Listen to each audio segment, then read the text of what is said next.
Be strong. What does it mean to be strong when the heart aches and there is no hope in sight? When holding back tears no longer helps? When the road is rough and it weighs you down? How do we stay strong? Stay strong in community because there is a better life in leading others.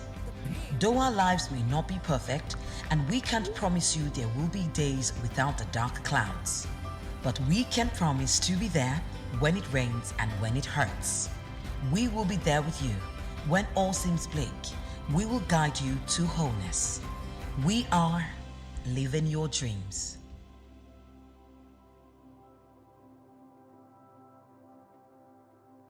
I want to quickly tell you something that is very, very dear to my heart. That God will never ever be wrong. God will never ever be wrong. A Chinese author said that being deeply loved gives you strength. Being deeply loved gives you strength. But also loving someone else gives you courage. A Chinese author said that. That's from the Bible. Being deeply loved by someone gives you strength. So if you want people to have strength, love them. Love them very deeply. And then while loving someone deeply gives you courage. So when you give out, you receive strength.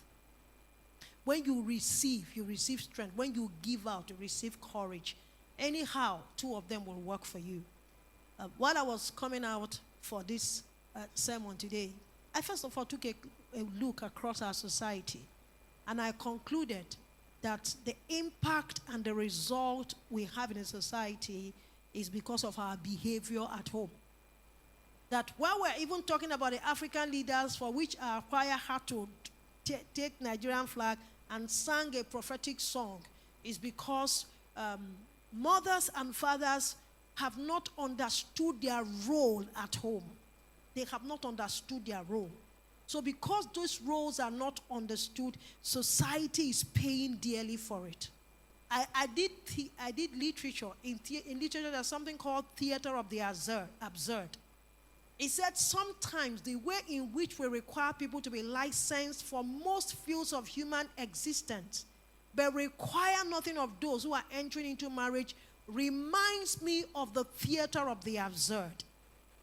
Theater of the absurd is a certain kind of literature that came after the World War II. It's a post-literature where the writers were looking at human existence and they proposed and communicated that one's purpose, meaning, and there is communication breakdown in the society is theater of the absurd. So the moment you do not understand the purpose of a mother or a father, or you do not understand why you ever will fall in love with someone else, your family becomes a theater of the absurd. Not only will it become the theater of the absurd, it becomes the way the society will run. It's so absurd that when people are getting to drive, we require them to get some kind of license. Same way when people are studying medicine, we require them to get some kind of license. Nursing, some kind of license. Many of you have done different certification programs for which you will retire one day. Is it not absurd that something that all of us are going to do all our lives that will impact politics, impact education, impact business and economy, impact entertainment, there is no training at all required for people to get into it. So people get into marriage and hope that they will pick up as they are going on the road. Thank you for that scripture. You just hope that as you're moving on the road, you'll be picking up the required training, knowledge on the way. We look like pilots that have never been to any training. And so Luke chapter 14 verse 28, it says, which of you intending to build a tower does not sit down first and count the cost, whether you may have enough to finish it? Thank you. If you're going to get into marriage, you never sat down one day to think about the impact of this decision on yourself, your family, and the entire society. Some of us are like pilots who just managed to find an aircraft without one training of any nature. You jump into the plane. And by your action, some people believed in you and jumped in with you. And before you know it, you have 4 passengers, your wife and 3 children. If you add your in-laws, it means that you're flying a Boeing 767 loaded with people, no training of any nature, and you're flying to Australia with all these people. Not one training. I just want you to imagine this scenario, that all of you enter a Boeing 767 heading to Australia, and there's an announcement. My name is Onyema Chukwu Ezia. I am your chief pilot here. But I just want to apologize to you ahead of time. I've never gone to any flying school in my life. I've never flown any plane at all. In fact, I've never seen a plane. This is the first plane I'm flying. Sit back and relax and enjoy your flight.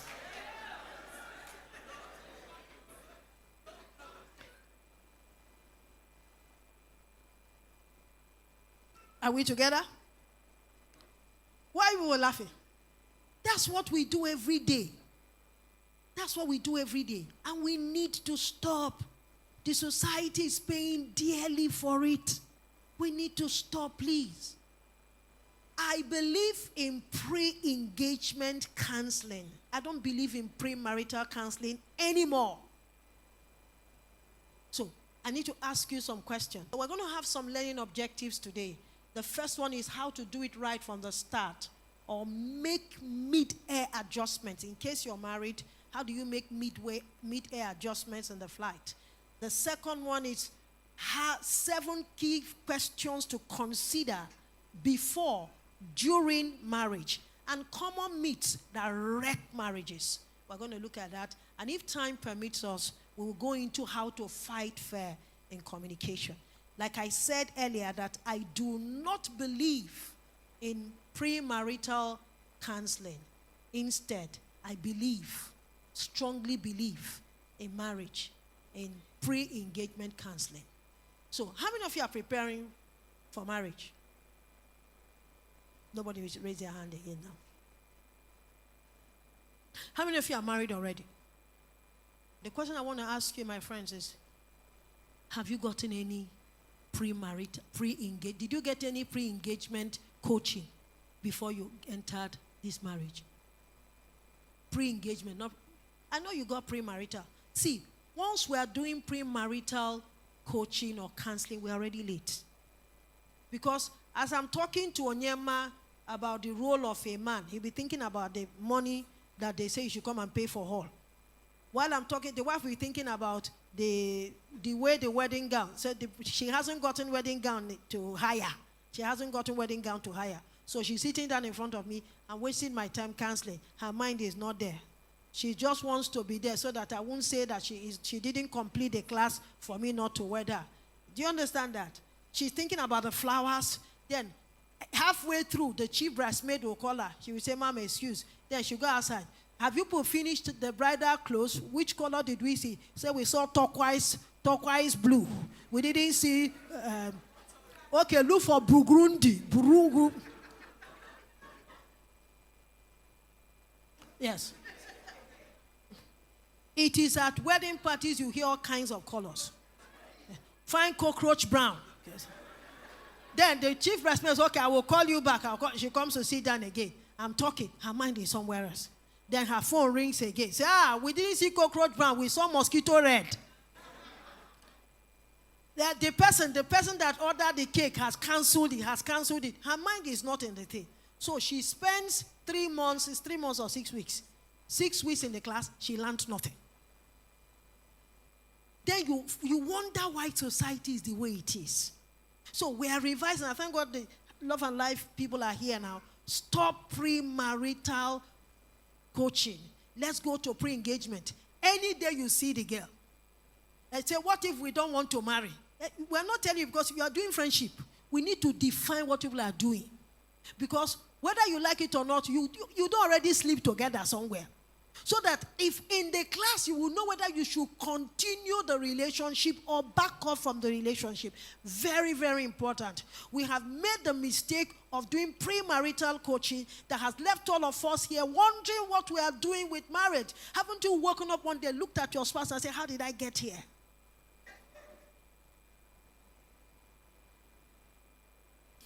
All this needs to change. So let's look at 7 key questions that you must honestly answer before you get married. If there are common myths, let's also handle it. Question number 1. Has the couple honestly trashed the beliefs, misbeliefs, superstitious ideas they believe about marriage? Be writing, say yes. If you and your husband are together, you will be making yes or no. Now, I'm going to explain what this is. Your spouse will come with his ideas about marriage. You will come with your ideas about marriage. If these ideas have a clash, we will see it in your behavior, and it will affect the strength of your connection. So let's look at some of the things they need to crush. Number 1 myth is your unconscious 10 commandments, personal 10 commandments. What are some of the ideas, some of the superstitious beliefs? Your unconscious 10 commandments. That's myth number 1, your unconscious 10 commandments. And then in that myth, let's put this together. Your unconscious 10 commandments and also your unconscious role expectation. Let's look at these 2 myths. I must let you know that the marriage you're anticipating might not be the marriage your spouse is anticipating. It might shock you that your expectations about marriage is different from this person's expectations about marriage. That's why that we have to have some kind of coaching so we can trash out the things that are not going to work together. Because most of the conflict we're having in marriage is culture clash.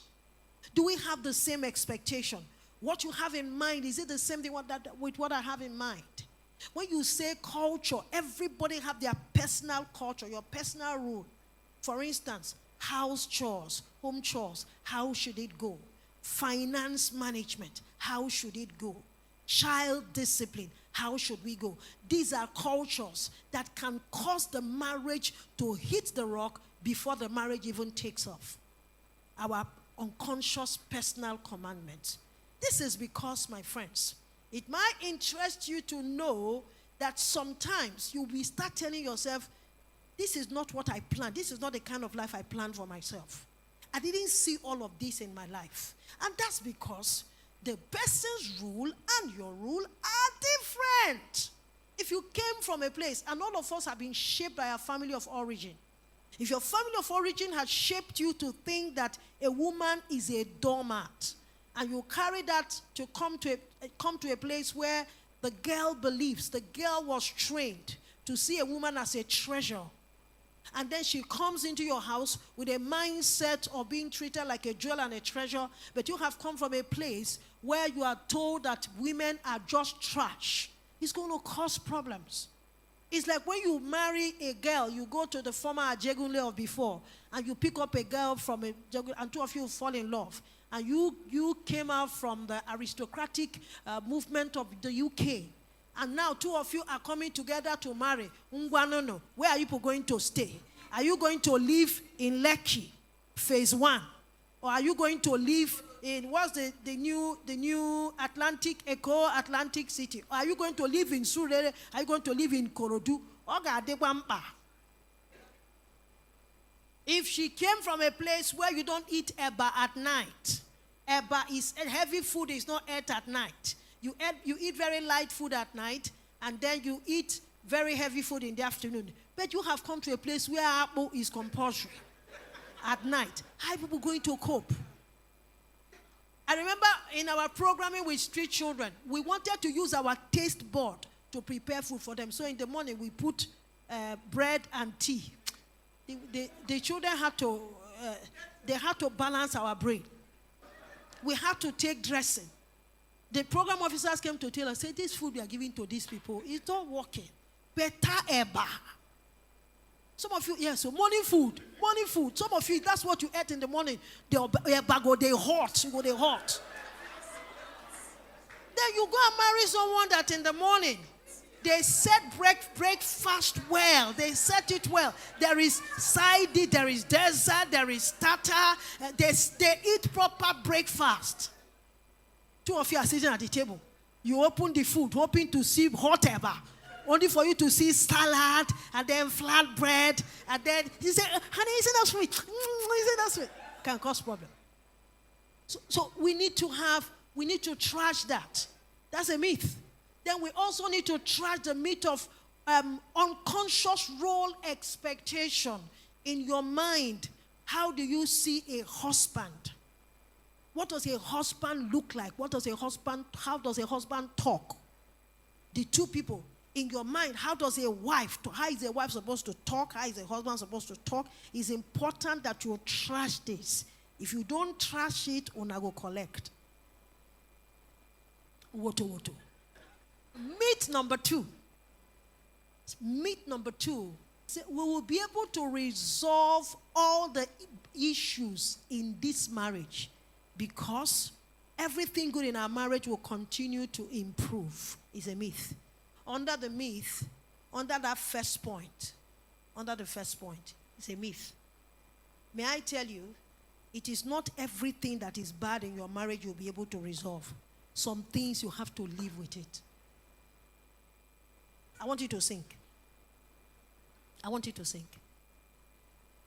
You know, we're talking about trashing the myths in your marriage and honestly working on the issues. So myth number one is, there are some things that you will not be able to resolve in this marriage. Some things some things will improve and get better, but some things are things you need to live with because we live in a broken world. This is not heaven. We are expecting heaven to come to earth, but before it begins to resolve, get used to the fact that everything will not resolve in your marriage. So you hear people saying something like, ever since we got married, before we got married, she used to love to go to the cinema. Now we have gotten married, she doesn't love to go to the cinema anymore. And it can cause problems. If we settle that, there are some of us, what is causing tension in your marriage is what you can't resolve. Leave it. As long as it's not now bothering around your well-being, it's not bothering around your life, and they want to bring a paper. I want to show you people something. As long as it's not bothering around your life. May I use this opportunity to communicate to parents in this church, please? The children in the children's church, they keep telling us that there has been issues of domestic violence, gender-based violence in the children's church. And they have shared it with us. And even here, we get reports of couples who get into violence against each other. I want to say something to you. I want to give a disclaimer. Yours truly that you're looking at, I am part of a Edo State gender-based violence committee. So which means that I am mandated to report such cases. Because when I will report you, people call me from other churches. I carry them to report when there are issues that some woman's life is almost going. And I said to the children's church pastors that if something happens tomorrow, God forbid 200 billion times, and the child is interviewed by the police, like you saw that Osinachi's children were interviewed, and the children mentioned that they told you that the mother or the father was beating one another and there was blood, things like that, that there had been violence, they will call you to court. And I won't go because it was you that was told. And you that is involving in such case, you are saying that Mama case, everything will not be resolved.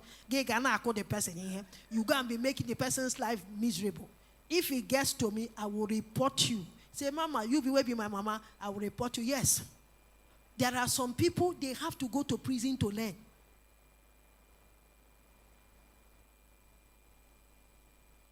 Myth number 3, if you look me, I look you back. Myth number 3. Once I get married, everything in my life will disappear because of this marriage. You know, there are some of you, because your father's house was not okay, maybe wealth-wise, or even it might just be that you have a stepmother that has made your father's house very miserable, and you can't wait to jump out of the lion's den. Because be very careful, so don't jump from into frying pan to fire. Now, marriage in itself is not a therapy. There is nothing in the marriage that will help you heal. Marriage is not a therapy that can heal and take care of all the pains of the past that has been in your life. Yes, your soulmate might help you to bring some healing. That is if he has grown, if he has progressed himself from brokenness to a place of personal wholeness. Then he has been able to understand interpersonal competence and has grown to be able to stand and be a shoulder and help you find adequate direction. If your soulmate will not be able to do that, listen to me, you'll be so disappointed. There's nothing in marriage. Those of us who think that once you marry, you will now be happy. Marriage will never take the junks in your life away. Marriage is not meant to ease the junks and the pains in your... I don't need to do the 7th. Anyway, I stop. We'll continue another day. So, how do you heal those pains? You bring your hurts and your junks, whatever it is, you bring it into the marriage story. You carry your broken narrative into the marriage. Why people looking at? Why people very quiet? Love? You enter body. Okay. Now I want to show you something. If we come with your husband. Come with your husband. I want to show you something. Quickly. Eve, come. These two people, they are my children. They are our children. We've known them since they were one from children's church. Efe, carry him. Carry and be coming. I know you don't have power. Let's find the one you can carry and be coming. Oh yeah, you can carry your microphone boss. Or you can carry microphone boss. You will be coming. And you'll be shouting, I love you. You'll be shouting, I love you. Carry. Sosa. Oh yeah, at this one. Come and hold microphone so they will hear what. Be shouting, I love you. I love you. You didn't feel the same. They are in love. No, they have come together. The junks will not drop because you fell hopelessly in love. If you can see that from this illustration, the junks have increased. He even leave the junk for the man. I go and sit down now. I'm just trying to show you that there's no amount of emotional, that when people met, the emotion was so intense that you forgot your name. That when two of you met, there was an earthquake. The earth under you quaked. And you used to sing beautiful love songs one another in the middle of the night. It doesn't matter. You're going to come with your junks. So I'm saving all my love for you. When you finish saving it, you come and face reality. Are you still here? Look at your neighbor. Say it's the wrong time to check your status. Look at your neighbor. Wrong time. Are we clear on this? Are we clear? Look at your neighbor. Say, I didn't know it was like that.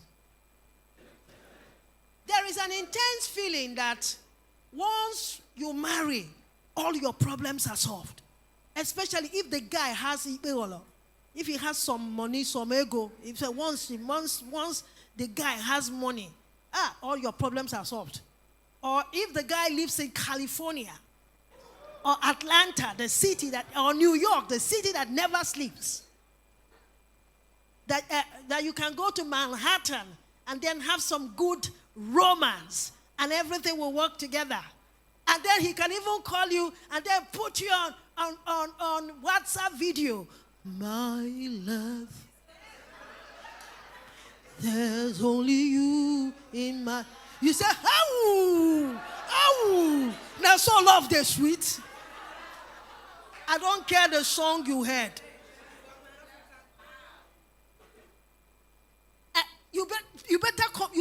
out from that romantic novel.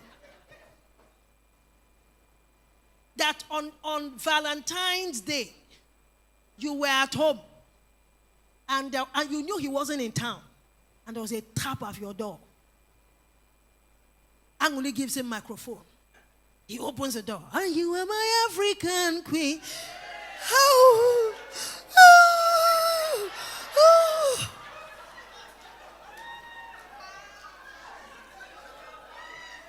Be strong. What does it mean to be strong when the heart aches and there is no hope in sight? When holding back tears no longer helps? When the road is rough and it weighs you down? How do we stay strong? Stay strong in community, because there is a better life in leading others. Though our lives may not be perfect, and we can't promise you there will be days without the dark clouds, but we can promise to be there when it rains and when it hurts. We will be there with you when all seems bleak. We will guide you to wholeness. We are living your dreams.